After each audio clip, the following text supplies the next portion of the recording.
Ditën e sotme është zhvilluar konferenca nga Myftinia e Elbasan dhe Qarku i Elbasanit me temë Fëmijët, feja dhe tradita. Të pranishëm për të përshëndetur këtë konferencë ishin kryetari i Këshillit të Qarkut të Elbasanit, Bukuror Stafa, nënkryetari i Bashkisë së Elbasanit Ervin Saraçi, Myftiu i Elbasanit Agim Duka. Gjithashtu të pranishëm në këtë konferencë janë edhe aktorët kryesorë të Qarkut të Elbasanit që merren me problematikat e fëmijëve si edhe përfaqësues të komuniteteve fetare. Kjo konferencë u moderua nga kryetari i Qendrës së Bashkëpunimit Ndërfetar, Dr. Arben Ramkaj. Të gjithë aktorët të shoqërisë, në koordinim me Qarkun e Elbasanit, komunitetet fetare, praktikisht komunitetin musliman, shoqërinë civile, bashkinë, sektorin social, sektorin e drejtave të fëmijëve, për të pasur një program sa më të qartë për fëmijët tanë në perspektivë dhe të ndihmojnë të gjithë së bashku në parandalimin e keq edukimit të fëmijëve. Ju uroj të gjithëve mirëseardhjen në konferencën rajonale Fëmijët, feja dhe tradita.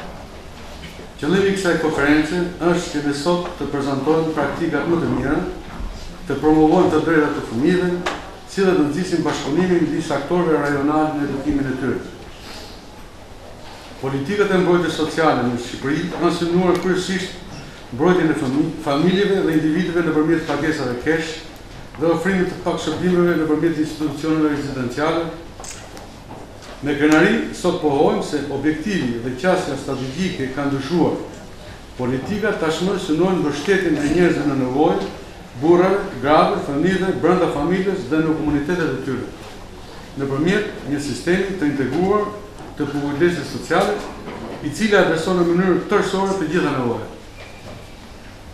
Aktualisht, sistemi i mbrojtjes shoqërore është në reformim rrjedhësor, në mënyrë që paratë e taksapaguesve shqiptarë të përdoren më mirë dhe në mënyrë që ndihma të shkojë atij që i takon. Sistemi i ndihmës ekonomike po reformohet për të adresuar familjet e varfëra. Sistemi i pagesës së pastësisë po reformohet gjithashtu në mënyrë që pagesën ta marrin vetëm ata që meritojnë. Por këto nuk do të ishin të mjaftueshme pa një reformë madhore që është ndërmarrë 2 vitet e fundit. Reforma për të mundësuar një sistem shërbimesh të integruar në nivel vendor. Gëshëtimi i këtyre politikave synon forcimin e mbështetjes e familjes, duke adresuar të gjithë faktorët e rrezikut apo të përjashtimit social. Synimi përfundimtar të gjithëve ne është familja, individi, përqasja e këtyre shërbimeve sa më pranë komunitetit, territorit, familjes. Problemet me të cilët përballen një pjesë e familjeve sot është papunësia, varfëria dhe pamundësia që të ushqejë fëmijët në mënyrë të rregullt. Pamundësia për të blerë librat e shkollës dhe përballja me çështjet e varfërisë, dhunës në marrëdhëniet familjare, divorcit, alkoolizmit e fenomeneve të ndryshme që po shkatërrojnë një pjesë të familjeve. Familje të tilla shpesh mendojnë se zgjidhja optimale është dërgimi i fëmijëve në qendrat rezidenciale. Por eksperienca në menaxhimin e institucioneve ka treguar se fëmijët e institucionalizuar kanë probabilitete të forta të zhvillimit të tyre. Prandaj, familjet e fëmijëve në nevojë mund të asistohen në mënyrë të veçantë, duke përdorur mundësinë e punësimit të tyre, nëpërmjet skemave të punëve komunitare dhe ndërhyrjen e punonjësve social apo psikologëve për trajtimin e çdo problematike, aty ku është e mundur sigurisht.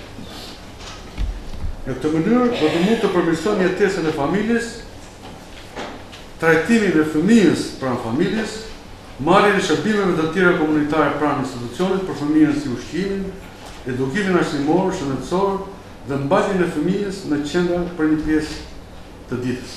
Të konferencë zoti Ramkaj e quhet Dirisi, unë do preferoja të quhet një vazhdim suksesshëm të asaj që Bashkia e Elbasan dhe aktorë lokal bëjnë ndërvite për të ndërtuar politika suksesshme në lidhje me fëmijët për jo vetëm. Ne sot jemi bërë bashkë për të folur për fëmijët që janë e ardhmja, për traditën që është ndërtuar ndër vitet e shkuara dhe për fenë, e cila shumë mirë mund të luajë një rol të rëndësishëm në mbrojtjen e fëmijëve, por edhe në rrotën e traditës. Kur bëhet fjalë për fëmijët, Bashkia e Elbasanit është gjithmonë shumë e përmendshme dhe e kujtesshme. Ne kemi vendosur ato në qendër të politikave tona sociale dhe ekonomike për shumë vite tashmë. Mund ta them këtë me mburje që ne kemi arritur të tërtojmë si në pak Bashkitë e Shqipërisë një rrjet shumë suksesshëm që shërben për menaxhimin e rasteve që kanë shumë probleme, por jo vetëm edhe për ndërtuar politika lokale, rajonale, por edhe për të propozuar zgjidhje në nivel të qeverisë qendrore. Në përpjekjen tonë për të siguruar një jetesë sa më të mirë për fëmijët,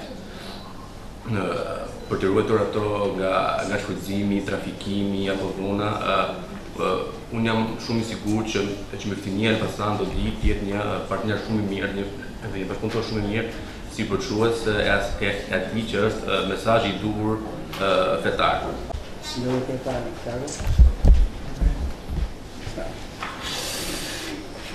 Nderuar kryetari i qarkut, nderuar kryetar të Shqipërisë, nderuar zoti Ramta. Në radhë parë gjej falënderimin të veçantë për kryetarin e Këshillit të Qarkut, i cili vërtet ka qenë bashkëpunues gjithmonë me Qendrimin e Elbasanit.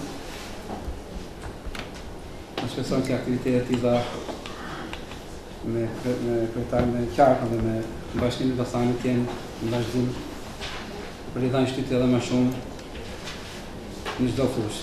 Sot jemi në këtë aktivitet fëmijë të dhe tradita që cili vërtet është një aktivitet i rëndësishëm për të njohur sa më afër edhe për të marrë angazhimet tona përse përket kujdesi dhe përkujdesi që të ketë shoqëria për fëmijët. Në Islam, fëmijët janë pasuria dhe dhurata më e çmuar me të cilën Allahu xhaleshanuhu i ka shpërblyer prindrit. Pra është një dhuratë për Allahun që njerëzit prindërit kanë fëmijë në jetën e tyre. Prandaj, që të ruhet ky thesar, duhet që për edukimin e tyre të kushtohet një kujdes i veçantë në atë që quhet fillimi që në foshje, në fazën shkollimit dhe atë të pjekurisë. Çdo një që merr obligim të bëhet prind duhet ta di se me përsipër një detyrë sa të domosdoshme aq të rëndësishme, e cila përveç përgjegjësisë që duhet të ketë dhe ta mbulojë me nder, duhet të ketë një seriozitet në të. Duhet të ndjejë dhe peshën e konceptit islam, sepse prindi është riprodhuesi i qenies njerëzore. Duke patur parasysh se kjo qenie do të përballet në shoqëri njerëzore, prindi si pasardhës së saj duhet të tregojë kujdes që është shoqëri të mos jetë e prishur. Të jetë i mbartës i mirë i shoqërisë. Të jetë në baza të shëndosha dhe mos jetë në baza të degeneruara.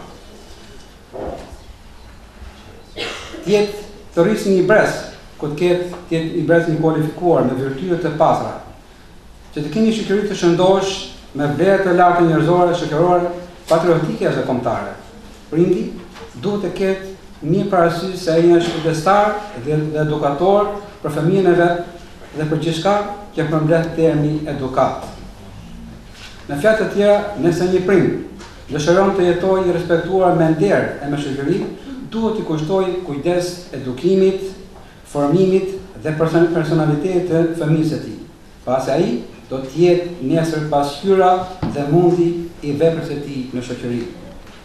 Për fat të keq, sot kemi nga ata prindër që nuk e kuptojnë rëndësinë e kësaj detyre dhe as rolin e tyre si bab apo nën.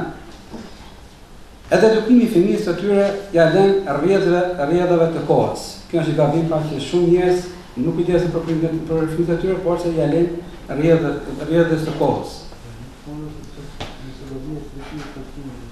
Profeti alayhi salatu selam na mëson, do të thotë, nuk do të ketë moral të shëndosh ai fëmijë të cilën edukon koha. Pra nëse do të lëm rrjedhës së kohës, atëherë ti pra ti e ke humbur fëmijën tënd. Mirë për sot, po përjetojmë atë që po edukon koha dhe s'mund të ndodhë ndryshe ku në çdo hap hasin faktor publik të prishjes së moralit njerëzor dhe as i prind nuk do të donte të frytë e tij të ishte fondorrim pa diçka pa vlerë. Për edukimin e drejtë të fëmijëve dhe familjes ja në formimin e tyre të drejtë, faktor shumë më rëndësishëm është shkrijimi i marrëdhënieve të drejta e të sinqerta midis dy prindërve.